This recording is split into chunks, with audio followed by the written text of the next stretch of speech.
தைப்பூசம் இன்னைக்கு பழனிக்கு வர்றதுக்கான ஒரு நல்ல வாய்ப்பு கிடைச்சிருந்தது.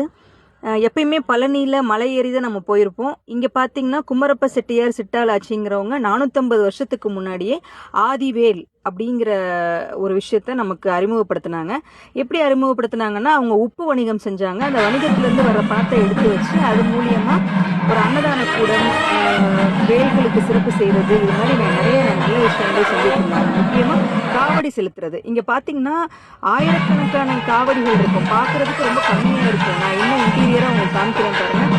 காவடிகள் அடுத்தடுத்து அடுக்கி வைக்கப்பட்டிருக்கு. ஒவ்வொருத்தரோட பேருமே போட்டு அவ்வளோ அழகாக அடுக்கி வச்சுருக்கிறாங்க. இவங்கெல்லாம் வேற வேற ஊர்கள்லேருந்து நகரத்தார் பெருமக்கள் எல்லாம் அவங்கவுங்க ஊர்ல இருந்து இந்த காவடியை சுமந்து வந்திருக்கிறாங்க. இந்த காவடியை நம்ம முருகனுக்கு கொண்டு போய் சமர்ப்பிப்பாங்க. ஸோ இங்கே பார்த்தீங்கன்னா நல்ல நாயனங்கள் எல்லாம் வாசித்து இங்கே ஆதிவேலுக்கு அபிஷேகம் நடந்தது. அபிஷேகம் முடிஞ்சதுக்கு அப்புறம் ஆராதனை நடந்தது, அலங்காரம் நடந்தது. என்னால் என்னோட ஹெல்த் கண்டிஷனுக்கு பழனிமலை முருகனை மேலே ஏறி பார்க்க முடியல.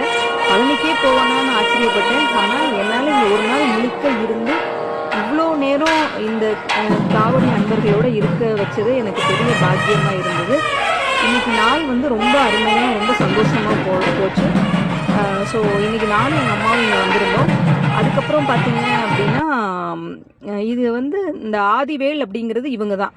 இவங்களோட செட்டி முருகன் அப்படின்னு எகுத்தாப்புல இருப்பாங்க. அவங்கள புகைப்படம் எடுக்க வேணாம்னு சொல்றதுன்னா நம்ம எடுக்கல. ரத்னவேல் அப்படிங்கிறது கீழே இருக்கும்.